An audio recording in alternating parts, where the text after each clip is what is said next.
Remember, in the course of discussing movies, the host will spoil plots. You've been warned.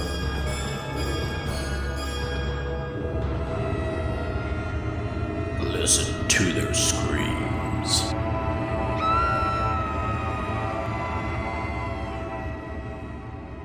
And welcome to Listen to the Screams, the horror podcast. It feels like you're chatting with friends. I am Dave. We're joined as always by our other friend, Ike. And today we have a new friend with us, Matt Sampere, the actor, writer, and director of Creeping Death, available now on Screambox. Matt, how are you? I am fantastic. How are you guys doing? Doing good. So I have to say, right off the bat, Matt, I asked you about your name, how to pronounce it. Did I mess it up? Because you kind of you kind of smile. It was close. It was close. Did you notice I tried to just breeze right through it though? I just tried to keep. That's the best way. That's what I do with everything. That's just how I get through life, breezing. I'm like, if I mess it up, it's too late. Just keep going. Yeah, it's so fast. By the time someone catches it, you're already saying something else. Yeah, yeah, that's right. What's important is it's Matt. Matt is here. There we go. And Creeping Death. That's what's important. Creeping Death. I can say that. So Matt, talk to us. How did the ideal for Creeping Death develop? Man, so it's been a 7-year journey to get it to this point. I knew I wanted to make a movie that was about Halloween. I love the holiday. We get all these Christmas movies every year. We don't get a lot of Halloween movies every year. And so I was like, okay, I know I need to make something Halloween, but how can it be something that's different besides, what we've seen with Halloween? And, I love Trick or Treat. That stands alone from the rest of them. But then there's other movies I love, like Satan's Little Helper. But again, guy in a mask going around, stuff like that. So I'm like, how can we do something that taps into the lore? At this point, Krampus had just come out, and I loved what they did with that. I never knew what Krampus was until the movie came out, and now everyone knows what Krampus is. And so I was like, is there something kind of equivalent to that kind of in Halloween? And so I started researching the lore of the holiday, and that's where I came across the lore of the Ishi and how, there are these spirits. They're classified as a lot of different things. When I was researching it, there wasn't a lot of information out there for me to really learn from. So I kind of got the basic gist of it, which was, these creatures are coming into our world every Halloween. They can only walk amongst the living on Halloween, and they're going door to door in exchange for food and clothing. At least this is what the lore was. And if people left stuff out, the Ishi would then bless their homes, bless their lands, so that they could have a bountiful harvest the following year. And then, there was some other things saying that they dressed in costumes to blend in with the villagers. Some were scary and tall, some were short, some were described as fairies, elves, all sorts of things. And so really it just kind of felt like an open book for us to kind of do whatever we wanted, because there wasn't much there. And so I was like, what would that look like now? What would that look like? Because I never heard of the Ishi before, and I love Halloween. I never knew of this lore. And so I'm like, okay, what if these spirits or something had to find a different way to survive because everybody forgot what they were, so they stopped leaving things out? How would they survive then? I'm like, okay, it's got to be a horror movie. They take the people instead. They're taking people from their homes. And so I just kind of started using that as my foundation, trying to create a little bit more of a, creating our own origin to what this is. And then once we kind of had that flushed out, I'm like, okay, how can we make this a horror movie that's just not your typical, run and gun slasher? How can we put a little bit more substance in there? And that's kind of how it all came together. Absolutely. And well, if I have my notes correctly, this developed out of a short film by the same name that you did. And was the intent and hope to always expand upon that short and make it into a full feature-length film? Well, so I was kind of dumb when I first started this. Not much has changed now, but when I started trying to do it, at this point, my only experience was shooting music videos, and I was shooting them on my iPhone. And the first music video I did pretty well, and it came out pretty good for figuring it out.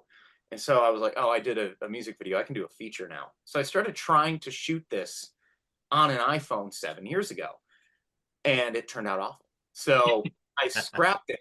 We never got, at this point, I'd never worked with actors before. I'd never had to work with a sound person. I've never had a big crew. It was always just me and a camera, maybe a couple other people helping me. So with this, I quickly realized, oh, you need a lot more hands on deck when you're doing something like this. And you can't always just call up friends and be like, hey, what are you doing in an hour? Let's go shoot this kill scene. You know what I mean? And then hope to have like 10 people just drop everything to show up. So that didn't work out. And then I had just gotten accepted into film school around that time. I said, you know what? And we were shooting it originally in like March. I think we set up in March because we had, I'm originally from New York. And so we had it like a really weird month in March where it was just like there was no snow. It was warm out. It felt like fall weather. I'm like, screw it. We can shoot this movie in like 2 weeks. Let's make it happen. Obviously, it didn't work out. So I got into film school and I was like, you know what? I'm going to have access to really good equipment, people that love the craft and want to be there doing it. Let me try and do this there. And so I got into film school and I started passing the script around, which was a lot different than what we actually have now. It's completely different script entirely. None of the mom stuff was there. My character wasn't there. None of it was a completely different movie, but still based. It actually didn't even take place on Halloween, the original script. It took place 3 days before Halloween. And so anyways, I was trying to shoot this movie in college and I was sneaking gear out of the school every weekend. And I was getting some of my friends together and we were shooting every weekend from like August all the way up until November. And we had 2 days of shooting left. And that was where all of our exposition was supposed to come from, all the like heavy dialogue stuff. We shot all the hard stuff first, got that out of the way. But all the big stuff that we needed to connect everything, we had yet to shoot. And it was all outside. And so we had 2 more days to shoot. It was going in November. Snow came down. No. And so, anyways, long story short, that never got finished. And I walked away from the project for a couple of years. So this is my long answer to your question. I'm sorry. But we ended up, I walked away from the project for a little bit. And I was telling people when I moved to LA about this idea I had, this project I had been working on for so long. And they were like, why don't you still try and do this? And I'm like, it's too much. I've tried. I'm done with it. It's taken too much of my life away. And they're like, no, like you need to make this movie because if you don't, someone else is going to make something based on this. And I'm like, you know what? Screw it. You're right. And I ended up writing a brand new feature, which is what we now shot. And I said, okay, how do we get the money for this? How we can make this happen? And before I even dive into a feature, I need to just prove to myself that I can complete some sort of story with this character. And so I flew back to New York. I got a bunch of my family and friends from back in New York. And that's when we shot the short film. And we just used that as our proof of concept. Just one, to myself, to prove to myself I could even finish something. And then two, to, have something to pitch to people to show like, this is what we're trying to go for. If you like this, then please help us out, make the thing, the big thing. So yeah, that's kind of the long answer to say yes. Based on a short film, but the short film was based on 2 versions of a feature that never got finished. Well, Fair enough. yeah. Well, yeah. Before we dive into the next question, I have to say, Dream Warrior shirt, bravo, absolutely, absolutely. That's my favorite nightmare. Love it. And yeah, me too. All right, and but next question. Let's talk about. You mentioned music videos, right? Yeah. So this is a good chance to sidebar just for a moment. You're also a musician, right? Correct. You have music in the movie, but you have plenty of stuff out there on the usual platforms. I mean, I think don't you have a couple of different music projects that you work with? So I have my own solo project just called Sampere, which I realized later on in life I maybe should have like changed that because I want to be in a loud bar and tell people the name of my band and they go, oh yeah, they get, if I can go up to them and say Creeping Death, they get that. If I go up to them and say, hey, my band name is Sampere, they're like, what? So I'm like, I need something that people can understand better. Anyways, but yeah, so I have my own original project called Sampere. And then I play out in LA. I'm just kind of a hired gun right now, playing with any bands that are looking for somebody. I have a show tomorrow night. I had a show last night with a cover band, and then tomorrow we're actually playing. So Monique, who plays my mom in the film, we're playing her wedding, so that's gonna be fun. Oh, yeah. Fun moment. But yeah, I have my own solo project, and then I play. With whoever wants to. My buddy Ian Brown, who's in the film, he plays Tramer. Him and I scored the movie together. So I've always been like a musician first.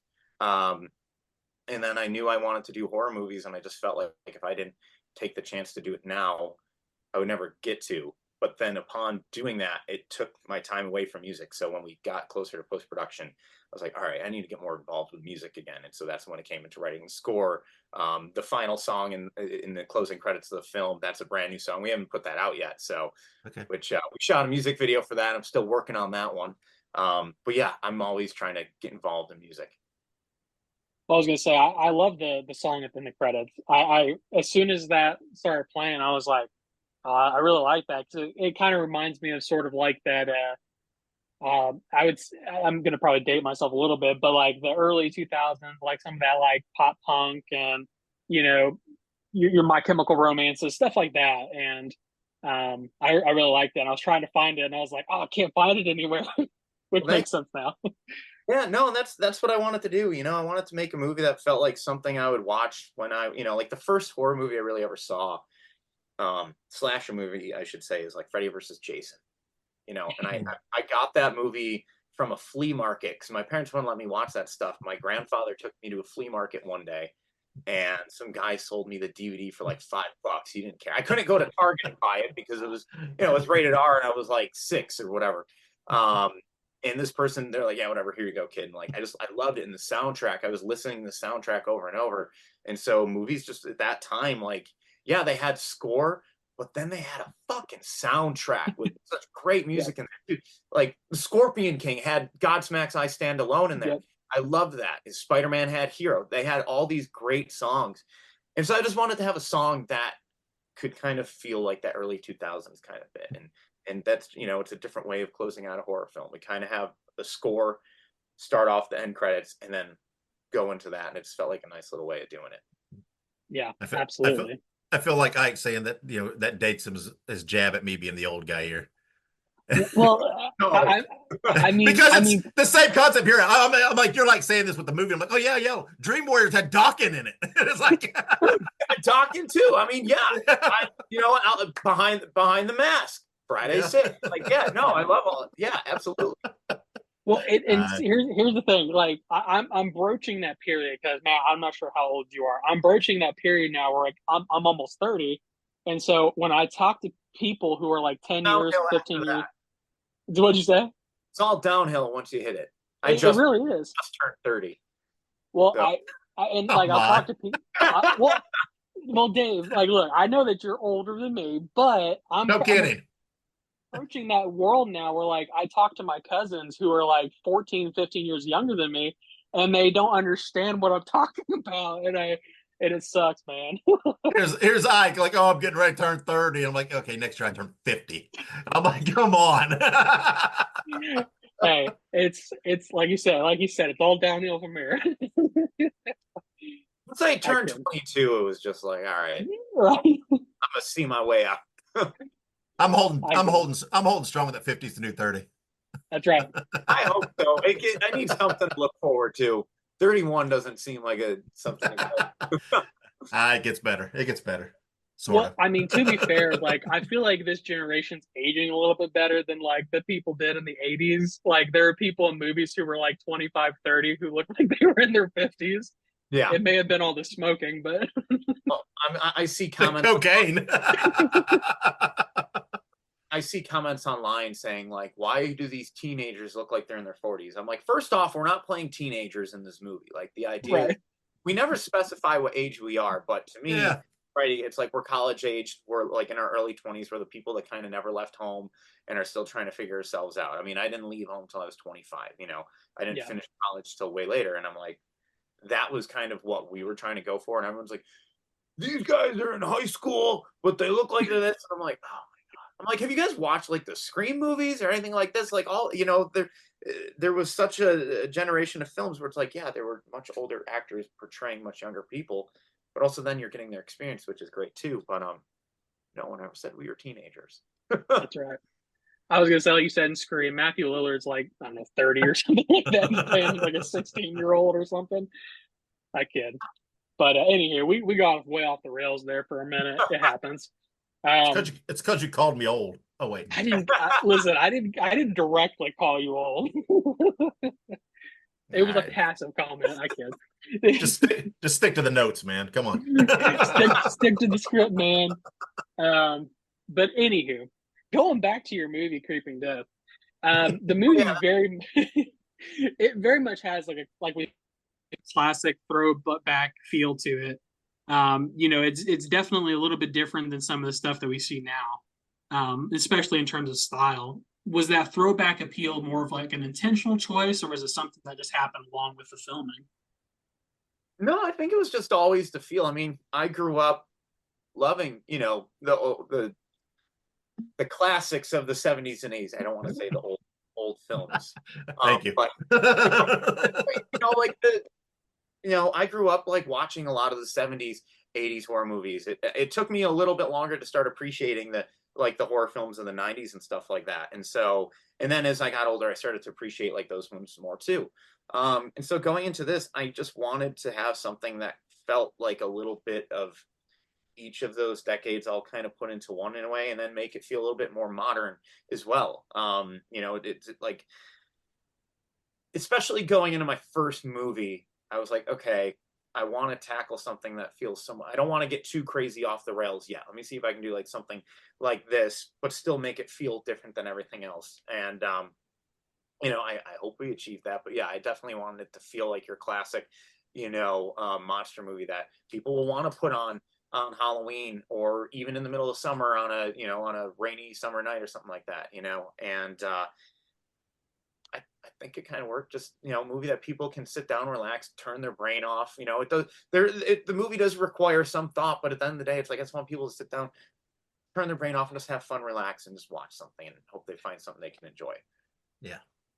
Yeah. And you mentioned some of the movies you watch, right? Of course, anybody that's a horror fan, right? The classics obviously are, hit home, right? All the big movies, right?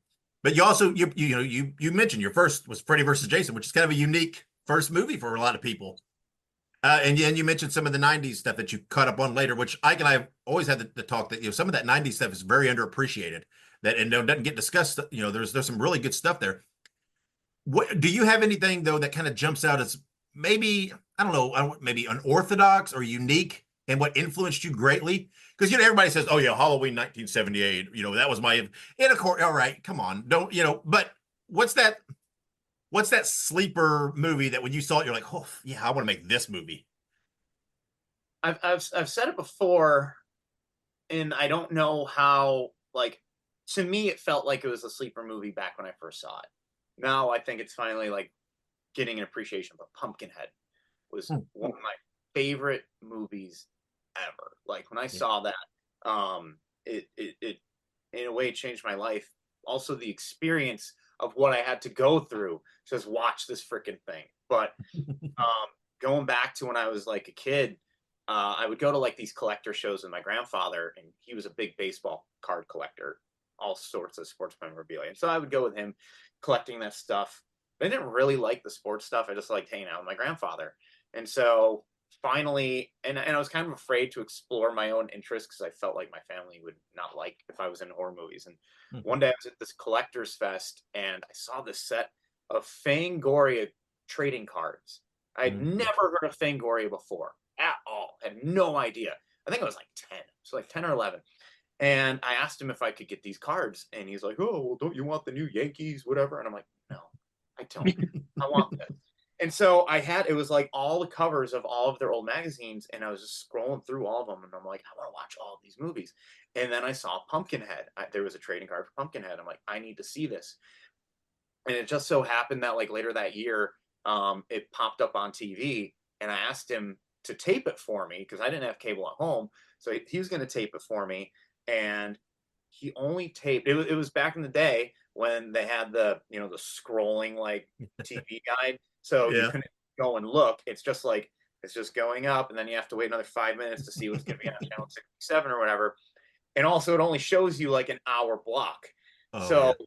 he saw the hour block, and Pumpkinhead went from 8 to 9. He didn't realize it really went from 8 to like 10. And so he taped the first hour of the movie, gives me the tape. I sit down for the first time, and I'm loving every second of this. I'd never seen a movie like this before, especially like something that was so. There's a lot of emotion in that film. It's such. There's a lot of grief in that, and it was the first time I really felt like I felt sad watching a movie. Besides my dog Skip, that movie made me sad.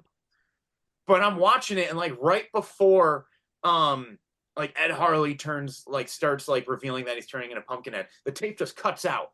And I'm like, what is happening right now? Where did this come from? Because I didn't know that was going to happen. It was so new to me.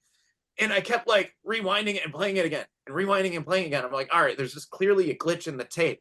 No, he taped the first hour. And for like years, I would re-watch that tape, just hoping that maybe somehow it would just pop up. And it never did. And my parents wouldn't let me get rent the whole movie because it was rated R. I can only watch the TV cut. And it just stuck with me for years. I became so obsessed. I'm like, how does this movie end? And I didn't have like access to the internet to just go look this stuff up then. And I also couldn't find that issue of Fangoria to read about it. Now I have it. Now I got that one. That one just always stuck with me. And then finally, when I did get to watch it, it was like the first time a movie actually surprised me with an ending, because I was making up my own ideas in my head, as we tend to do when we're hearing things about movies. But it was the first time a movie had like, I guess, a better ending than what I could imagine, because I had no idea what the hell was going to happen. Yeah. And just the ending, how he basically has to sacrifice himself and all that. I thought there'd be a happy ending where he kills it and he gets his son back and all this stuff. And it's like, no, it just ends on such a fucking downer. And you turn it off and you're like, I just watch. And so that was it for me. That movie was one that it was different than everything else. Particularly the first half. Yeah. The first half. Yeah, the first half. I have to. Okay, another sidebar here. What? Your arm. Is that the mark of Thorn? That is the mark of Thorn. Dude. I love that. Ike, he's hitting all of our check boxes here, man. I mean, Dream Warriors, Mark of Thorn. Listen, He's talking Pumpkinhead. Pumpkinhead's on my arm. So if you pause in the right spots, you see that. And then this was a drunken mistake that never happened. Well, see, I've always told Dave I'm a huge like fan of like the Mark of Thorn stuff in Halloween. I know some people don't like it, but like I really like Curse of Michael Myers for all of its cheesy goodness. I mean, it's Paul Rudd, like it's so good. I love it. It's like, even going back, like when I first saw those ones, like obviously it's not Halloween 1 or 2. I love the whole franchise in its own specific way. Do I love Halloween 6 as much as Halloween 1? Hell no. Do I want to watch as much as that? No. But I still enjoy watching it. It's still a fun movie to watch around the holiday. Absolutely. Well, we have to see if we can play. What's your thoughts on Halloween H2O? I love that one. Dude, I think we have to invite him to be a co-host with us, because he's perfectly right. Man, we talk about it all the time. The H2O, so underappreciated. Nobody talks about that movie enough. I love that movie.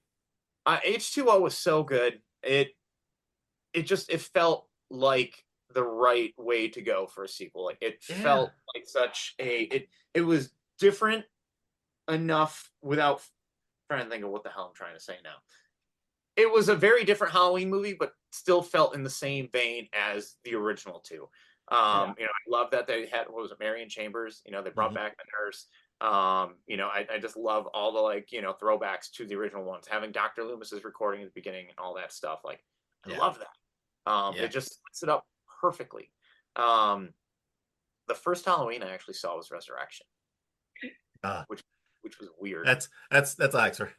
I love Resurrection. I love Busta Rhymes. Yeah, looking a little crispy, Mikey. That's my favorite line in any horror movie ever.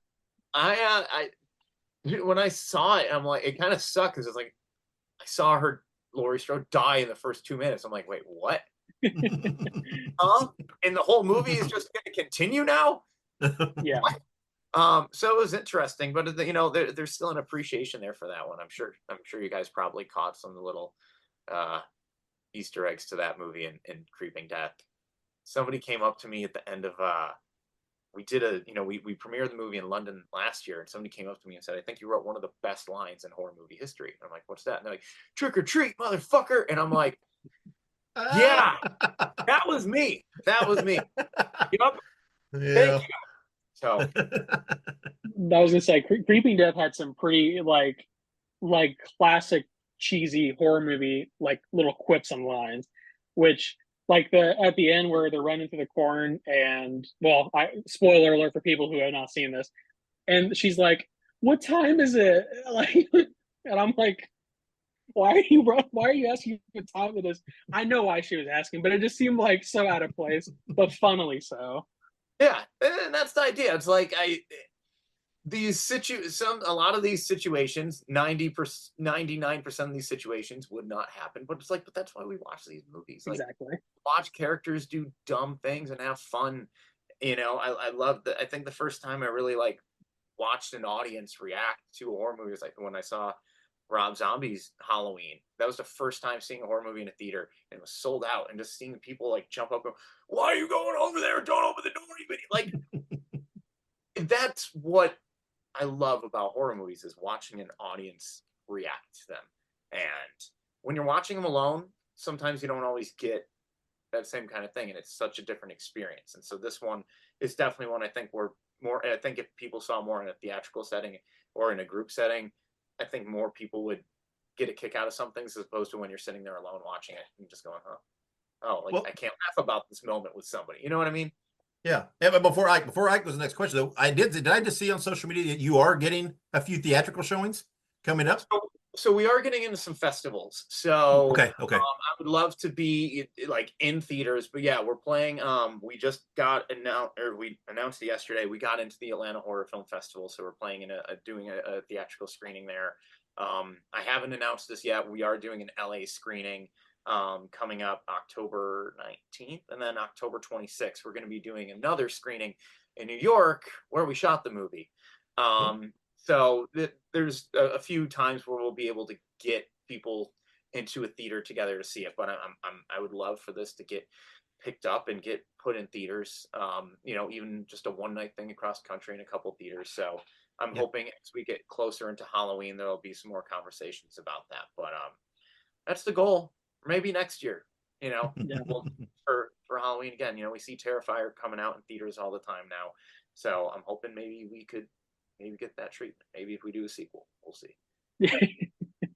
I'd love a sequel, but so you kind of mentioned it already. You mentioned the where, but when and how long was the shoot for the film? Oh man, that I don't know the exact dates or the exact amount of days, because so basically we went back. We had 14 days with our main cast, with all of the teenagers, if you will. So we had them for about 14 days, but we weren't shooting full days.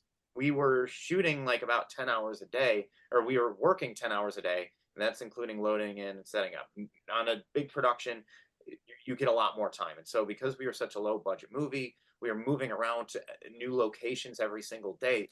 It was so hectic, especially on me. And so we had 14 days, which is a lot for a movie this small, but we didn't have those full days. It was shooting a couple scenes here, moving there, whatever. So we had 14 days with everybody, and then we shot. I think we had 5 more days. I think we had initially 20 days in New York for principal photography, 14 with everybody, and then another 6 just shooting a scene here and there and stuff like that. And then we shot everything with Monique. All the mom stuff we shot later. We spent 2 days out here in LA shooting that stuff, shooting the news report stuff. And then, so that was like another 22, but then there's like little inserts and stuff I had to go get. A lot of the gore, I had to shoot a lot more like gore inserts. So that was another day of me just like calling up our DP and our effects guy and saying, "Hey, like, can we do this today?" So those weren't planned days or anything. I was just like, okay, is this something we can do tonight? And then after we premiered the movie last year, we didn't have an opening scene. The opening scene started right in the pumpkin patch. It opened up on black. We had we had a quote that came up, which I hated doing this, but we didn't have an opening, because the scene that we shot that was supposed to open, I cut because it just didn't come out right. So it opened up on black with a quote, and then just went right to the pumpkin getting stomped. And then for the first 45 minutes of this movie, you don't know what you're watching. And that, I think, kind of hurt us. And so we then went back, and I was like, all right, I need an opening scene that lets you know right off the bat, this is a slasher movie, it's a Halloween movie, and it's going to get graphic, just bear with us. And so we spent one more day shooting a brand new opening scene. So all in all, I mean, I'd say it's maybe around, I'll say 25 safely. It's probably like 25 days of shooting. But again, it wasn't like your full days like you would think on a typical film shoot. And also we had a very, very small crew too. So, we just did the best we could with what we had and the time. So Right. I wish we had another 15 days. Yeah, and you mentioned the word, the phrase low budget, right? You're a low budget movie. And we've watched lots of low budget, right? We love lots of them. But your movie didn't really have that low budget look. Because do you attribute it to what you discussed earlier about your access to some of the equipment there at film school that helped with the look? No, I think it's, at the time that we shot this, I was not way out, but a couple of years past film school. Okay, okay. Our DP, he just finished film school. So we all had equipment, we all had experience. We knew we were doing. We didn't have all the gear that we needed to make it look even bigger budget. A lot of the times we would love to put a crane in the sky and put a light up there, stuff like that. But no, we knew enough of what we were doing to make it look like this could be a much bigger budget movie. So, but there's still parts of it where it's like, okay, we have to hide things because we don't have the budget, or the location isn't exactly the way we want because we can't afford exactly everything and we need. So you gotta cheat things. But no, the look just came down to we had a really good DP. We had a really good G&E team and camera team, and by team I mean it was pretty much my producing partner Pat Toohey who helped me, and then John. It was like they were like the only two running around with the camera and doing lights, and then my buddy Tyler who also helped produce, he was helping them out too. So but we had a very small team to really pull that off, and those guys were so good, and I put them through the ringer on this, that's for sure. But normally you would have, like, especially on a movie like this, you probably have like 5 people just in lighting, 5 people in the camera department, and just 10 for that, just for that, and we had like 10 people all together. So that made it really difficult, but we just did the best we could with what we had. Yeah, absolutely. And kind of speaking of the best you could with what you had, we talked a lot about sort of like the creation of the film, the filming, everything else, but you had practical effects, you had animals, and so much more in this film. But with a limited budget, I would guess that it could have been a little challenging to work within it. But like you said, you worked with what you had and you produced a fantastic product. But did you have to sacrifice anything to get what you wanted in the film, or did you kind of everything fall into place how you wanted it? Yeah, I mean, every day there were sacrifices that had to be made that Right. really kind of, it really discouraged me when we started shooting, because, the script, not that the story is that much different, but the way I wanted to shoot things, some of the actions, the gore, it was much more graphic. We had a lot of insane kills. The ending was a little bit different. It was a little bit bigger. We also shot this during the Delta variant of COVID. Mm. So that was another challenge too on how things were going to go. But one of the biggest things that I had to sacrifice, and it killed me. And it's like, whatever. If I get the chance to Evil Dead 2 this thing, I'll do it the way I wanted. But when we run in the corn maze at the end, the idea was, instead of coming into like a pile of corn and like a couple people, it was just going to be a giant mound of dead bodies, all completely mutilated, blood, guts, everything. It was going to be all the townspeople. It was going to be the people we saw at the farm earlier. We would have Hawthorne's head in there. We were going to have the news reporters in there. I wanted to just show like this whole town had just been like taken and is about to be harvested to go back into the other world. And so then we hide under the bodies, and like blood is like dripping down our faces as the monster's walking by. And it was just going to be much more graphic and a little bit bigger of an ending. I wanted that. Also, I was going to show the Ishi taking bodies back into their world. I wanted to have a sequence like that. But again, the biggest part was the bodies. And with COVID going on, I'm like, okay, I cannot have 50 people come out in the middle of the fucking cornfield in the middle of the night and lay on top of each other and then cover them all in fake blood. And then we have to act with that. Like, I'm the one calling them there, and then I have to be like, all right, make a space because I'm getting in here, and then do such an emotional scene. like, there's no way I can do this. Realistically, just, with everything, and just, I didn't, if anybody got sick from that, I would not, be able to forgive myself on that. So I wanted to make sure everybody was safe with that. So that was, one thing that, we had to sacrifice a lot of the kills. We had to change the way we were going to shoot it, coming down a budget. And then one thing that I thought came out better than I planned, or the scene was a little bit bigger, but the whole car scene, when we run out, we get in there, that was such a much bigger moment where we were going to get in the car, and in the script, we get in the car and the guy's skinned body is just flapped over the car. And so his smushed face is like on the windshield looking in at us, and it's supposed to be flat. And we were going to use like the windshield wipers to make the face go back and forth, and it wouldn't move. And then finally it moves and the monster's right there. And then we were going to try and like run over the monster, but because it's supernatural, we went like through it. And then we crashed in the house. It was like such a much bigger scene. And obviously we didn't have money to crash a car. So, but we got to that scene, and I'm just like, okay, how are we going to do this? Like, we have to shoot this whole big scene in 4 hours. And that starts with us running out of the house, getting into the car, getting attacked by the monster, and then running out of the car. Then the guy gets attacked by the monster again with the bone. Like, then we go back in the house. That whole sequence, how the hell do we show all this, make it feel intense in 4 hours? And so I had like 30 shots that I wanted to get to make that work. And, coming down to time, my AD was like, you have time for like 6 shots. So figure out what you want to do. And I looked at my DP and I'm like, and at this point, my head is just spinning. I can't even think because I've only seen it this one way for so long.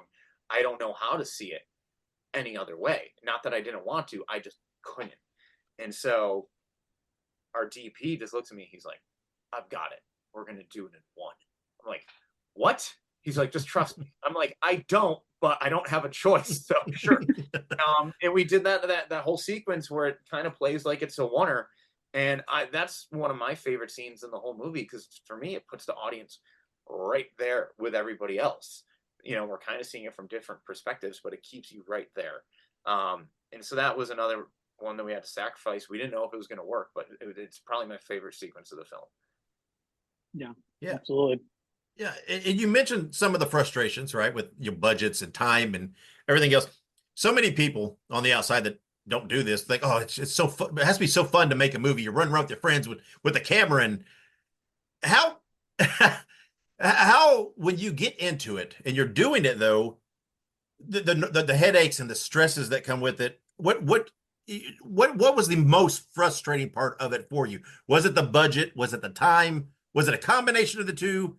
Was it that difficulty you were having with your vision and trying to, having to compromise certain things? What part just made you want to just, scream? Everything. A lot of it was just, there's trying to think of how to word this. Everything made me want to scream. There's some things I can't get into. But there's sometimes the shot wouldn't work out. We would try something, it doesn't look good, it doesn't work. Or we realize, hey, because of whatever problem we're having over here, we can't shoot this scene today. One of the things that really screwed us, which we figured it out, but it was just such a inconveniences. So the cornfield and the movie, we shot all the night stuff first, and we had one more day of shooting, and that was supposed to be all the intro stuff where I'm at the pumpkin patch. So that's the same pumpkin patch from the beginning and end of the movie. The beginning of the movie, if you look in the background, there's no cornfield. They cut it. And so luckily, I'm like, we don't really establish, because there was going to be much more of a pumpkin patch dynamic. I wanted to have shots of kids going into the corn maze and stuff like that, and make it feel like it was a much bigger space. But that got cut down on our last day. And the final shot of the movie is the monsters looking back out at us, right? Through the corn. So that was the final one we needed to get. Corn maze is cut. And I'm like, I need this shot. We already shot the ambulance stuff where I'm looking out at something. Now I need the reverse. What are we going to do? And it's luckily, because we were shooting out in the countryside, you throw a football, you're going to find another cornfield. Except we don't know whose cornfield that is. we don't know where to find these people because you're out in farm country. And so one night we showed up, and you know, the day we did this, I'm like, all right, we need to go get the shot. So my DP, my producer Tyler, and I, the three of us, just hopped in a car. We drove down the road. We found the closest cornfield, and I put the costume on. And so a lot of the times in the movie, I'm actually playing the monster too, because we only had our monster actor for 5 days. And so there's a lot of it where I'm just looking back at myself in the movie. It's so meta. Yeah, right. And so I get in the full costume, and I get in the corn maze, or I get in, you know, this cornfield, and I'm like sticking my head out. And I mean, we're in the middle of nowhere, right? Like you can look 2 miles in any direction and see if a car is coming. Nothing's there. So we pull over, and, you know, and there's supposed to be flashing cop lights, right? And so we had these little lights, and we put them on top of my producer's car, just to, you know, just really as a whole, because we didn't have any equipment. We just quickly were going to go steal the shot. So we put these flashing lights on top of the car. I stand in the corn maze. My DP's standing there, you know, about to shoot it. And all of a sudden we see these headlights coming from up the road. And, like, No. and it's like 2 a.m, by the way, too. Like, who the hell is out right now, especially out here? And so we're like, okay, like they're a mile that way. They're going to turn, right? No, of course they're coming straight down our street. And they pull up, and our DP is waving them on with his flashlight. And the guy just stops the car and rolls down the window, and it's dead silent. And I can't see anything because I got a fucking mask on with glowing lights, so I'm completely blind. And so my DP's like, all right, you can go. Like, you know, we're not doing anything. Guy is just standing there, or just sitting there in the car. And I'm like, what the hell? So I step out of the corn in the costume, and I'm like, hey, we're just shooting a student film. No, nothing. Just nothing. And so I'm like, okay, this is really weird. And again, he probably thinks we're impersonating cops because we have the flashing red and blue lights on top of the car. And so I take the mask off, and, you know, people knew that we were in town shooting this movie. So it wasn't like news to anybody that we were in town doing this. It was kind of public out there. Like the news came out and was talking about us being there. So, and plus a lot of the people out where we were shooting, they all know each other. So we kind of had permission to be in some of these spots. Anyways, long story short, I take the mask off, come up to the guy. I'm like, hey, we're you know, shooting a student film. I go to school here, yada, yada, yada. And he's like, uh-huh. And I'm like, is this your corn maze? You know, we're with the people up the street. They just cut it down. They said we can come here and like do this. Is that okay? And he's like, this ain't mine. And I'm like, oh, okay, then what's the issue? And he's like, I know these people. And I'm like, okay. And I'm like, look, we're gonna be out of here in like 3 minutes. And he just rolls up the window and speeds off. I get back in the corner. I'm like, get the shot, get it, we're going. I jump back in, put the mask on, I'm standing there, and then we're out. So that was frustrating. But we got it. I was like, of course, the one shot that we need, you know, and we get caught impersonating cops. We were not trying to impersonate cops. Yeah. I mean, my favorite line of all time is "It's free to mind your own fucking business." Like, just keep going. Yeah, I'm like, dude, just drive on by, see we're doing something, just go. And he just stops, and nothing. You know, he's not asking us questions like, hey, what are you guys doing? I know there's people. Are you allowed? There's nothing, just dead stare. And I'm just like, okay. But of course, I gotta be the one to walk out, not the other 2 people that are already out there. I have to be the one to walk out in the gloves, the jacket, mask, with the eyes, and just Good Lord. good Well, time. I'm sure that could be frustrating. But to kind of bounce off of Dave's question a little bit, when you kind of get into like the day-to-day work of filming a movie, it starts to obviously feel a little bit more like work. You know, you have like the editing, some of the mundane, monotonous stuff. Is it more difficult as a filmmaker to keep the passion going when you get into the monotonous stuff, or did you like the monotonous stuff? Was it like a breath of fresh air from all the chaos, or what was that like? Getting into post. Yeah. At first, you know, when we first finished shooting, I was really discouraged. I was kind of at a really low point in my life for multiple reasons.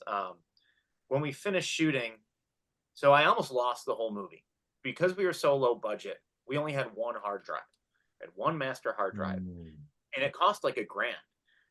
because of how big, the data was. I didn't have money to buy a second one. And I wish I could have. And we backed up some of the footage to other places as much as we could. But, memory, I mean, right here I have a memory card. Like this is like maybe not 500. This is a couple $100 right here. This is just a terabyte. And we needed like 14 terabytes worth of space. So those drives are expensive. And when we finished shooting the movie, I was in New York. Sorry, I'm losing my voice now. And everything right before I went to New York to shoot, the place I was living at, I was living with a buddy of mine that I grew up with, and he just bought a house. And he's like, hey, and he let me know like 2 weeks before I was going out to shoot that he bought the house. And he's like, just want to let you know, bought a house, and I'll be moving. And I'm like, when? And he's like, when you're gone shooting. And I'm like, oh, okay.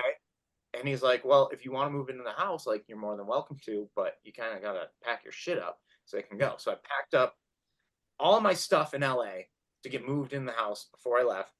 Then I got to New York, shot the movie, and we already finished it. And I was just feeling really down.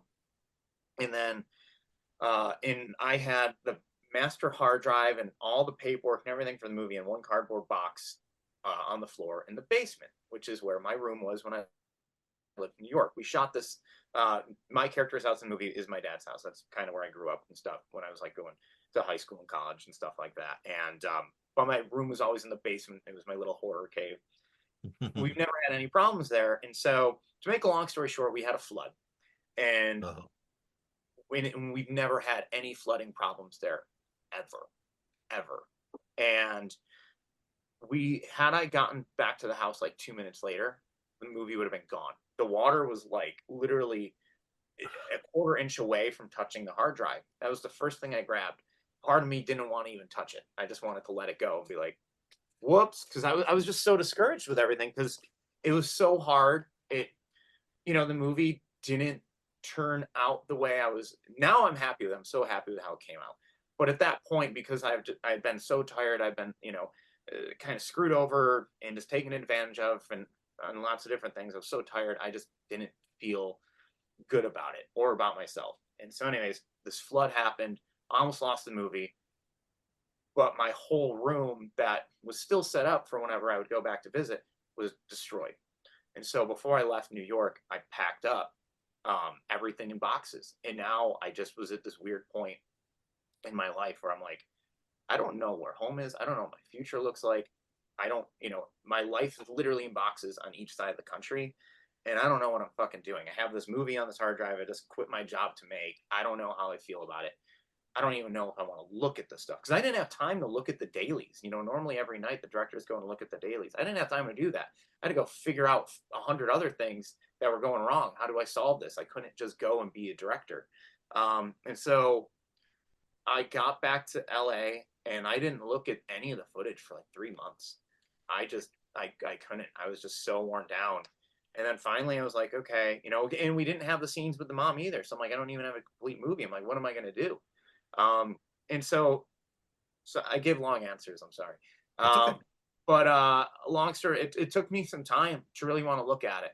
And then I started splicing together a couple scenes. I'm like, oh, this actually kind of works. This kind of cuts together. Okay. What if I tried this? Oh, this kind of works. Oh, this doesn't work. This kind of sucks. What am I going to do?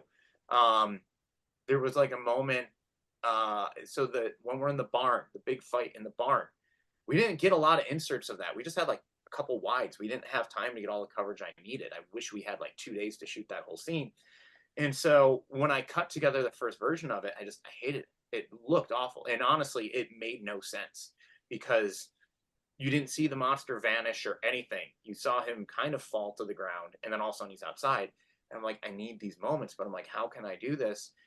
I don't have the location. I don't have the actors anymore. I don't have any of the stuff I need. And I don't have the money to bring us back to New York to get that location back and redo this. So I'm like, what do I do? And so that was like really challenging. And then once I kind of started feeling a little bit more inspired by the scene that some things were cutting together, I was like, okay, how can I fix these things that don't work? And then that inspired me to kind of go back and say, you know what, screw it. I'm going to get some more inserts. I'm going to find, try to put together a team, just get some more stuff. How can we piece things together? And so it was there were a lot of challenges getting through post. I think was even harder than shooting, because shooting was only a couple weeks. It's over with post. It's been 2.5 years, hard drives crashing. We're learning how to do things properly. My buddy Ian and I, we've never done a feature before. Him and I have been making music together for years, but now we're trying to score a movie, do the sound design, and do a mix all on our own, and we've never done that before. And so we learned how to do it the right way by doing it the wrong way 5 times. And then eventually we're like, okay, you know what? We know we can make it sound better. So finally we were able to get some money to hire a proper sound mixer. But it really, it'll beat you down. And then sometimes you'll watch another movie and they'll give you an idea. And there were lots of times, especially with the ending, I was like, the scene where I'm about to get, where I'm like confessing my love to Danielle's character. I'm like, I don't know how to cut the scene together. I wanted a lot more coverage, didn't have time to get it. How do I make this still feel somewhat emotional and intense and suspenseful? How can I make this feel like a big moment and not just like, oh, they're kissing, oh, he's stabbed and whatever. And I was watching that episode of Stranger Things when Running Up That Hill was playing.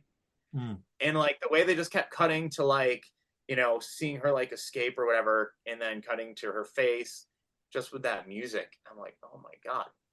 I'm like, and I literally stole that song, put it in the edit, and I started editing that. And I'm like, oh my God, I'm going to cry now watching this. So then that scene like worked. But then we had to get rid of that music, obviously, when we did our own score for it. But, there were moments where I was just so frustrated, things weren't happening. And then there were other scenes where I'm like, whoa, I didn't even write that in the script. And that came out way better just because we're messing with things. Yeah. Well, the movie's out, right? It's on video on demand. It's streaming on Screenbox as of September 10th. Tell us, for those of us who on this side of it, what's the process like getting your movie getting on a platform like Streambox? How does that work? I was really scared about that because I didn't know where this was going to end up. Luckily for me, I have a really good friend and producing partner, Jason Goldberg, who, I met years ago, and he was always kind of my mentor as I was going through this whole thing. And so he's like, look, if you make something and it's good, like I'll put my name on it and help you get it out there. And so he already did a movie called Glorious that was on Shudder, and he wrote a movie called Stay Out of the Attic that's on Shudder. And he had a bunch of movies that were already out there with these companies. And that was always the goal, was to end up on Screenbox, Shudder, something like that. Yeah. I didn't know anybody there. And so when we had the first like cut ready to go, I showed it to him. He's like, we need to show this to them. And I'm like, wait, really? He's like, yeah. And so for me, it was just because, who we knew. And immediately, like, Screenbox was like that on a rough cut. They were like, oh, this is good. We're interested in this. I said, okay. I'm like, well, before I like say yes, like I want to, before even you guys say yes, I want to finish this, because it wasn't done.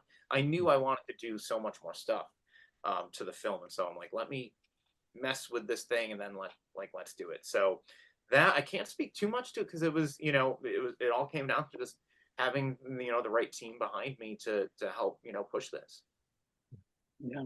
And, and Dave and I, we always sing the praises of platforms like Screenbox, Shudder, these places that really they, enable and empower independent horror creators to, release their projects. Whereas in the past, that's really not been a huge possibility a lot of times.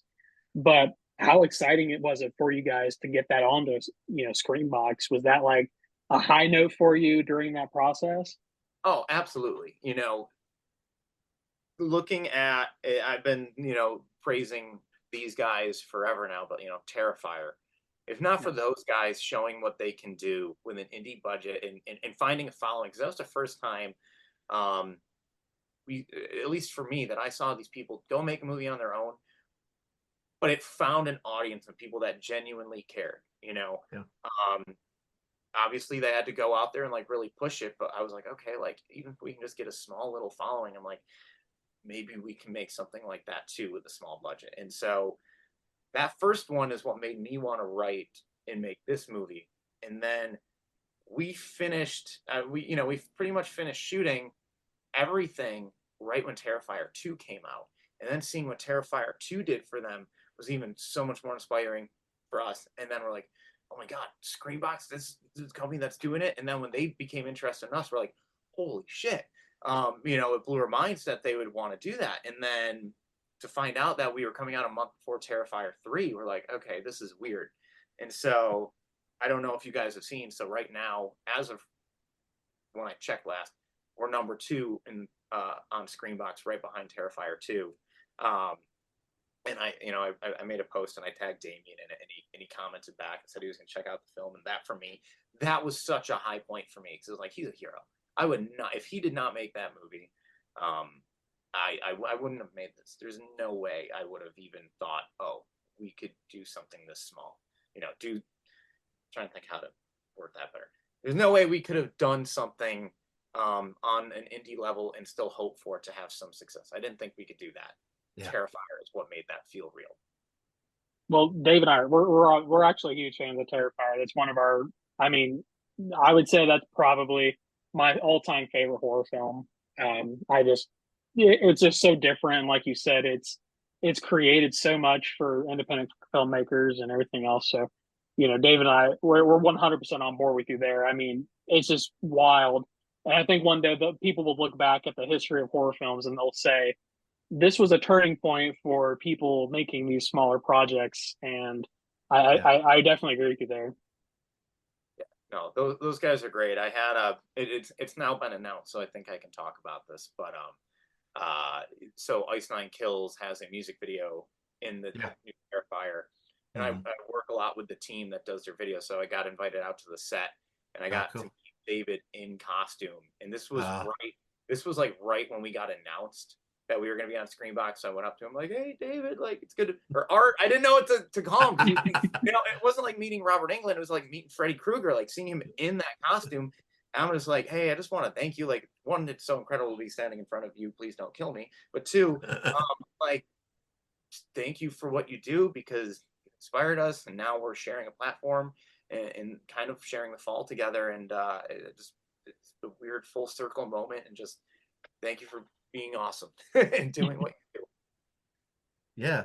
Well, you talked about, the movie's doing great on Screambox, right? I was going to say it's been consistently in the top 5, often in the top 3, as it is now, and holding. You talked about having some struggles, right? Getting to points where you just didn't want to even look at your footage, didn't want to do any editing, just were very discouraged. Right now, as you sit in retrospect, you say you're happy with the film, but knowing, hey, others are appreciating it. Others are enjoying it. It's not a fluke. It's holding there, right? People are watching this movie. It's got to feel, you got to at least feel like, well, I went through all this shit, but at least now it feels it feels vindicated a little bit. It does. It really does. This is the most, and I've been a creator for half of my life at this point, putting out music, whatever. I used to tour in bands and all that. So I'm not new to criticism, but having so many people commenting now, and like, this is the most exposed I would say I've been with something, which is new for me. And so it's really exciting.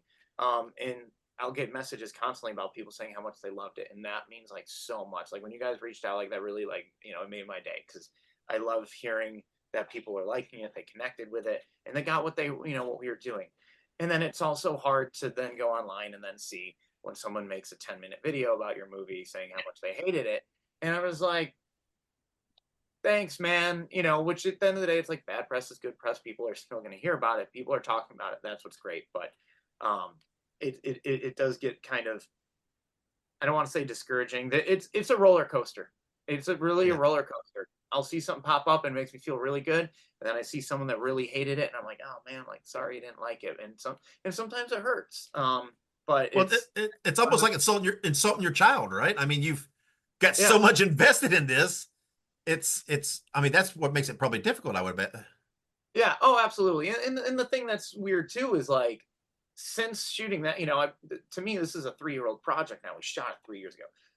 I've learned so much about how to make a better film, be a better writer, and everything in the last 3 years, that it's now weird promoting something from years ago now and saying this is like my current work, if that makes sense. You know what I mean? Yeah. So like, no, like I hold myself to like a higher standard now. Like I know I could do things way better now, but it's strange still pushing something because no one, people don't know that it was shot however long ago, or the issues. They're just taking it for face value when they put something Yeah. on. And so that part becomes hard. A lot of the things people like critique or complain about, I'm like, look, I'm right there with you, man. I'm like, if I could go back and redo it, I would. Trust me, I would definitely find a better actor to play Tim. I get it. Oh. You know. So but yeah, it's just it's a roller coaster. So but to have it out there, be able to talk about it, to not be sitting behind my computer screaming at my hard drive, it's a much better feeling to go online and see that people are talking about it. Yeah. Right. Well, and and we kind of talked about it a lot. So something to kind of, I guess, think about now is, you're a pretty multifaceted creator. You do the music, you do the filmmaking, you're an actor, a writer. I mean, you're kind of all perspectives of this genre. Do you see yourself as a filmmaker remaining in the horror genre, or do you have goals to try something outside of it?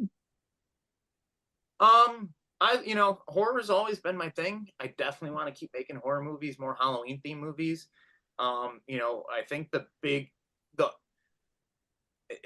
I would love it if this could be achievable one day, but I mean, I'd love to be able to make a Spider-Man movie one day. I would love to get to tackle a Marvel thing one day. That would be the goal, is, keep it. Like someone like Sam Raimi, looking at his career, I'd love to have a career like that. Or even Yeah. somebody like Rob Zombie. I love his work. I love his music. I'd love to have a career where it's like, yeah, I can still go make movies, but then go make music and tour. I certainly don't have that big of a following as he does to support myself to go out on the road and do something like that. But I would definitely love to tackle more horror and then some bigger projects. And I would love to dive into this the Marvel universe, the superhero space, or Jurassic Park, something like that. That would be a dream, to get to play and to play with the studio budget and make something like much bigger than I could do in an indie level like this. Yeah. Right. Well, you spoke to that. You've kind of got re-engaged back in your music, right? That you had to. It's only so much time, but now you're kind of you got some shows coming up and everything else. So, but what's next for you? Do you have seeds for your next project brewing, ideas percolating? Do you have an ideal, a hope of where you're going? I would love to be putting out I'd love to start working on another movie soon. I have a lot of ideas on what I want to do next. A lot of them end up being much bigger than I could probably afford to get a budget for. So I gotta kind of figure that out. But I'd love to be doing another movie by next year. I've got a couple short films that are kind of ready to be shot, that I want to do, just to keep the creative juices flowing. But other than that, it's really just trying to get. I think I just wrapped a music video that I shot the other day, which is I always try to make whatever I'm doing somewhat horror related.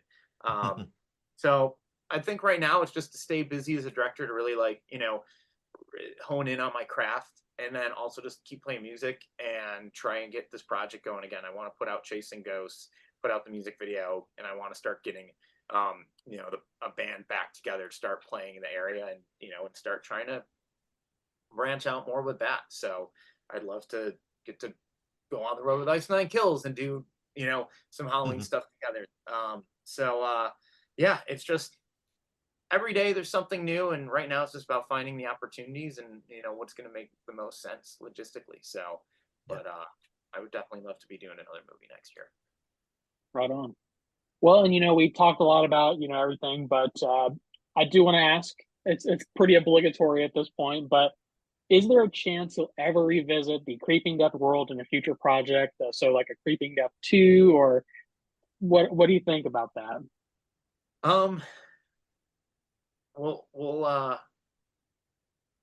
I would love to do that. The idea with this was to set up, have this be like the start of a universe, if you will. The book in this film, our grimoire that we're kind of calling it, I want to connect to other Halloween related stories. And I have a couple other ideas. Basically, when John Carpenter was doing Halloween, it wasn't always supposed to be Michael Myers. We all know it was supposed to be different stories of Halloween. And I'd love to do something like that all kind of connects back to this book. And so we could see the Ishi with other characters, other monsters. I have ideas for all these other films I'd like to do. So I'd love to do that and do something that's like a spin-off that can stand on its own. But I'd love to come back to these characters and see what happens next. If it seems like people really care and want to see that, then I would love to jump back in and do that. I'd probably kill my character off in the first scene, just so I don't need the stress of shooting a whole movie and acting it again. But no, I would definitely love to if it seems like people want it, and if we can get a budget to do it properly. Yeah, awesome. Well, Matt, let's wrap this up. The movie, of course, again, is Creeping Death. It's on Screenbox. It's excellent. We highly recommend it by us. We got a screener from Screenbox before it was even, it was out. And I watched it first, and I immediately, you can add, like, immediately after I texted him, dude, you got to watch this. This is fun. And I told him, again, I put it online, and it's not BS. You can ask him. I said, man, this is going to be an every year, Spooktober, this time of year watch for me. Because I love that feel, right? That it fits right in there, that Halloween fall feel. And I'm like, this is going to be one every year I revisit on my watch list this time of year. So everybody needs to go check it out if you haven't already, or go watch it again. Like I said, it's perfect this time of year. This is that's what's funny. It's out now, but I feel like it's starting to ramp up, and it's only, for the next month, I feel like it's perfect timing just to keep brewing and keep building up a little bit here as it gets closer to Halloween. And me and Ike always talk about like screenbacks to these services. It's like when you used to browse the new release wall, try to see just in a video store, just see what's out. You're scrolling through, and you see, oh, what's this movie? Right, this is a Halloween. Okay, I'll watch this. So I feel like there's a lot of views are coming in the next month. Even it's dare we say maybe it'll knock Terrifier 2 off of that #1 spot. Hey, you know what? I would be excited to see code #1, but let me tell you something now, and I'm not taking any credit for us. We had Sean Robinson on, and we interviewed him. He made Life of Bell, and it was on Screenbox, and it was doing very well. After he did our show and did our interview, Life of Bell had a couple weeks where it was at #1 on Screenbox. So hey, okay, maybe we're just good luck. I don't know. I don't think it's our listenership that's going to make that difference, but who knows? No, it's good luck. All right, well, perfect. I hope you're right. But then Terrifier 3 is going to come and just knock us right. Well, here's the thing: if you get to #1, it was because of us being good luck. If you drop to #3, it's somebody else's fault, not ours. Okay, okay. You know what? While you're here, let's just see where we're at. Okay, yeah. I think we're still #2, which is good. I'm fine. Hey, to be right behind Terrifier, I'm okay with that. So I'd probably be laughing in a week if you had opened it up and been at #1 right now. I'd be like, huh? Oh well. I hope so. Yeah, but anyway, hey, 2, man. It's behind Terrifier 2 of all things. That's nothing to be ashamed of. No. When I saw that, that really like gave me a little boost of energy. I'm like, all right, now. Well, especially when we're in the hype of Terrifier 3 getting ready to come out. Of course, people. That's. 100%. Oh yeah, I'm so excited for that one. Honestly, me too. When we were told we were going to be coming out in September, there was a part of me that was nervous about that. But as you've mentioned, it's been ramping up. I wanted to come out like a week before Halloween, but it's like once Halloween's over, do I still promote it in December and November and all that stuff? And so it would have, which I would have, it just wouldn't be the right time. Where it's like now it's it's getting time to grow, and I'm hoping that as we approach Halloween, hopefully, a lot more people will be watching this, and who knows? I would love to maybe see a theatrical thing going across the country. We have a couple of screens popping up. I'd love to see even more. So yeah, that'd be great. Yeah. So, well, Matt, before we get out of here, how can fans and listeners? What's the best way to follow you? Like you said, you got lots of things going on with the music, the movie, everything. Is there a kind of a central way that's best to follow you to keep track of all your projects? Yeah, absolutely. Right now you can find the movie, just Creeping Death Movie. That's our handle literally everywhere. TikTok, Instagram, Twitter, everything. And then just my name is Matt Sampere. So it's Instagram is probably the best spot where I'm the most active, and it's just at Matt Sampere, Sampere. Yeah, just Don't rely on my You'll pronunciation. find everything. Yeah. Well, and we will definitely. You're okay. You're not the first. I bet. Yeah. We'll definitely put all that information in the show notes for this episode, so that if people want to do that, they can just go in, easy click, get right to you, and give you a follow. And anything we put out there, we'll tag you in it as well, so they can easily click and get to you. So, but Matt, we appreciate you giving us time. Like I said, we know you've got a lot going on. You're busy promoting this thing. And we appreciate it. Like I said, we love them. We only have people on that we enjoyed the projects. We feel like, I don't know. It's hard. You don't want to try to fake just to stroke someone's ego a little bit. It's hard. I mean, I don't mean any offense to anybody, because we like a lot of movies. We're kind of like you. We're not going into every movie thinking we're going to watch an Oscar winner. As long as we have some fun and enjoy ourselves for an hour and a half, I'm good. And that's all I need. And especially with horror, right? It's just supposed to be fun. Exactly. But it's been a blast to talk to you. So many things clicked. I'm so mad. H2O guy, the Thorn, just the Dream Warrior shirt. God, so good, man. It just let me know if you need another co-host. I'll well, yeah. Hey, maybe we'll have to do something at some point where we'll get the three of us together to do a review together. It's something we've never had a guest reviewer. Oh, well, perfect. Outside of our wives, we do a thing called Wives Rebuttal. But that's typically when they come on and disagree with us. Well, it's always when they come on and disagree with us. So it gets heated. But I understand. Yeah. But we've never had a guest reviewer. So maybe sometime. Maybe absolutely. Let me know. Yeah. Especially Terrifier 3's coming up. Maybe we can God, I can't wait. I'm so sorry. I know it. Maybe we'll definitely be in contact. We'll stay in touch, because I'm very excited to see what you do in the future. I really enjoyed your movie. I enjoy some of your music. I've listened to some of that. When we saw you were part of that. So very much enjoyed it. So I'm very excited to see what the future holds for you. And don't sell yourself short, man. I still think you got the potential to do something, Marvel related in the future when you get there. I think you've got that. I think you've got that passion, that skill, and that creativity in you. So, man, seriously, no, that means a lot. So, well, it means as much as it can from two fat guys on the internet, right? No, seriously, thank you for bringing me onto this and stuff, and just hearing how much you guys love it, like, makes me feel better about it, and it just re-inspires me to want to keep pushing and making more. So it's always nice to hear from everybody. Yeah. Well, yeah, I know. Like I said, I know you went through some patches with it where it was difficult and was rough and discouraging. I mean this in the most positive way possible, Matt. I'm glad you stuck with it and saw it through, and that we got to see this film, because I really did enjoy it.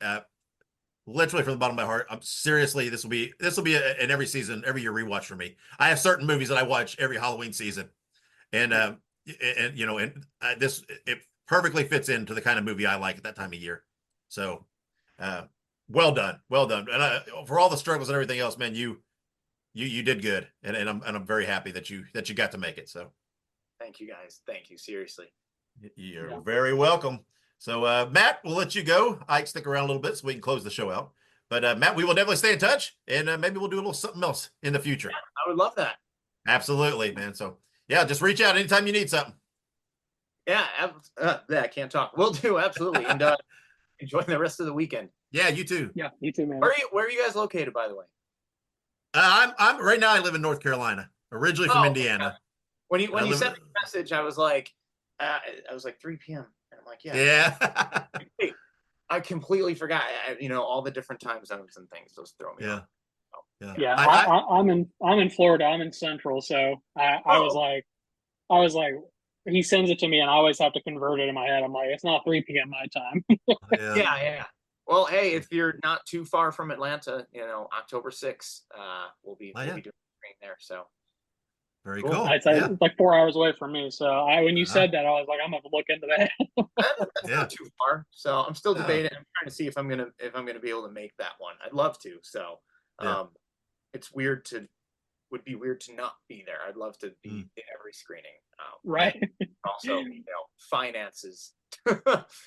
Well, I hope it gets enough screenings that you can't be at all of them. I hope that's what I'm hoping. That would be a good problem. There you go. Yeah. So, Yeah, well, have a good weekend, Matt. And like I said, stay in touch, and then we'll keep in touch with you, and Yeah, we'll cross paths again in the future. sounds for great, sure. guys. All right, thank you to Matt for coming on, talking to us, man. I love these interviews, man, because like I said, we get guys on here that we really enjoy their projects, and we've been very fortunate that everybody we've had on here, I felt like we click really well with them, and Yeah. I mean, I knew when he popped up and he had that Dream Warrior shirt on, I thought, oh yeah, this is going to be fun. And then I noticed the tattoo, and then he had Spider-Man in the background. I'm like, this dude, he might as well be related to me. And yeah, everybody go check out Creeping Death. It's on Screambox. It is a fun movie to watch any time of year, but it's especially perfect now as we are in September, getting ready to hit October. This is the perfect time to watch this film. I know Matt said he had some frustrations with things. Had to cut some things here and there. I'm telling you what, whatever he had, I don't know, man. I don't know what he had vision in his mind, but what he came out with is pretty damn good. And I'm glad he stuck with it and saw it through. I mean, we haven't really talked. We're okay. Well, we're not going to say much. Oh well, by the time this is out, we will have already done our review. Yeah. So this is going to be a weird time flux thing here. By It the is. time this interview's out, we'll already have had an official review on the show. But as we're recording this, I have not heard any feedback from you. So I don't want to get too into it, but I did text you. As soon as I saw this, man, this movie's fun. I love this movie. So what was your overall initial when you watched it? What'd you think? Well, so here's the thing is when you kind of told me about it, and this was the mysterious sack, right? We should have Oh, brought that's that right. up. Oh, We I should have brought it up with forgot. Matt. Yeah. I completely Damn, forgot about it. forgot about that. You'll have to message him and tell him. But this was like the tagline of this movie was the mysterious sack, and like we made jokes about it. We had a lot of fun, but like watching it, the mysterious sack was very important. Yeah. And it was such a fun movie, and like something that like, you cannot say about a lot of these Halloween movies. Not like the Halloween, Halloween, but like Halloween genre, like the fall time. Holiday movies, yeah. Yeah, like holiday movies. Like sometimes these movies they really fail to capture the essence of fall. They fail to capture the essence of October, but this movie doesn't. I watched this movie and like it made me nostalgic almost, like that nostalgia of like when I was a kid and it was Halloween, and some of the things that you saw and some of the like the fun that people were having in the film, and it kind of brought up that nostalgia within me, and then it was just so much fun. And then you could very rarely say that about these movies sometimes, that sometimes they're just there, but this was such a fun nostalgic Halloween movie, but with a lot of gore and a lot of death. And I loved it. Like you said, I'm not Yes. going to go too deep, you know what I mean, but like just surface level, nostalgic, Halloween feels, spooky, gore and death. Oh, loved it. Yeah. I'm super glad that he dove into some Halloween lore and stuff Yes, like that, because there's a ton out there, and it's super interesting. And it is. I think he's right on path where he says that he could do a series of movies exploring different angles, different aspects of Halloween lore. They would still tie together, and everything else. I think there's a whole lot he can explore with some future films, and I hope he gets a chance, and I hope he has a desire. But no matter what he does, I'm a fan, and I'm gonna look forward to all of his projects going forward. And I can't wait. I can't wait. I think Matt's got a bright future, and I look forward. I look forward to seeing what he does next. And I hope Creeping Death's had some success, and I hope it could has a little bit bigger, because we've said it'll open some doors, right? I mean, we spoke a lot about Terrifier. That first Terrifier was he was just the passion project, but it opened a lot of doors for Terrifier 2, and then Terrifier 2 kicked the doors down, and now they're pretty much. I mean, this Terrifier 3, it's going to be a major motion picture. It's a blockbuster. Yeah. I mean, they have the budget. This is going to be, I mean, Damien Leone has the blueprint for success here. Like Well, yeah, and we haven't got to speak on this between you and I, because we haven't recorded that weird thing. But anyway, I don't know if you saw, but they had their world premiere at some film festival just a couple nights ago. And in the Q&A, Damien Leone did say there is going to be a Terrifier 4. It's confirmed. He's already. So I'm super stoked, man. I want the franchise. Let's do this sucker and let's keep it running. And Well, and like you said, I mean, Matt even said like Terrifier was sort of like that inspiration of like they could do it, so I can do it. And just like we're excited for Terrifier 4, I want a Creeping Death too. You know what I mean? Mhm. I want a series based around like more characters from the grimoire, as he said. And like, I feel like there's so much that you could do with that. Just like with Halloween, how they kind of touched on like the Sam Hain and the Mark of Yeah. Thorn, some of that lore and mythos. There's so much stuff that you could do with the lore and mythos of Halloween, All Hallows Eve, and everything else. So, yeah, I'm excited. I think Matt has a really strong movie, and I think that with a little bit of luck, we'll get him to knock out Terrifier 2 for a little bit. Maybe. Hopefully. Everybody listening, just go watch it right now when Yeah, we're done. And let's see if we put a big push on it. Uh, I want to say that we're the good luck charm for Screambox movies, but that's right. whether we are or aren't, I don't care. I don't care if it's just freak circumstance. I'm going to take some credit. So, Amen.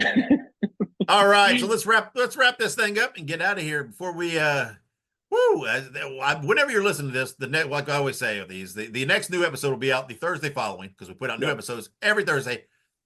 I'm not sure in this timeline what movie will be on the Thursday after this because it's the weird time of recording these things. So I think it's just never go. let go. Yeah, there you go. I think you're right. But we have still, like we said, yet to record our Creeping Death from the previous week. So we're gonna have to travel back in time and record that. So it's all just wibbly wobbly, timey wimey.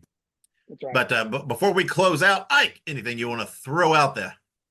Just thanks again to Matt. Matt did a great job. He came on here, and I mean, really, some of these questions, like he gave really good in-depth answers, and he really, he talked about the sort of more deeper or more darker side of the filmmaking process, and I'm so happy that he, like you said, he was able to give us the product that he gave us because there were trials, there were tribulations, and he had a rough go of it, but we still got this amazing film, and that's all thanks to Matt. I mean, Matt literally not only wrote, directed, but he also acted in this movie. Like he did the trifecta. Score the movie. Scored the movie. I mean, he wrote the final song for it and performed. I mean, literally all of this. And so, yeah, I mean, Matt is a multifaceted, talented person, and like I just cannot express it enough. Thank him for coming on. And listeners, watch this movie. You're not going to be you will be very surprised at how good and how nostalgic and how fall feel you get from this movie for sure. Absolutely. Yep. So there you go. Go to Screenbox, watch the movie. Let's get the bad push on to get Creeping Death to #1. Hopefully it happens. But until our next new episode, which will be on the next Thursday following this, no matter when you listen to it, wherever you go, whatever you do, be good, be safe, and always have many pleasant nightmares.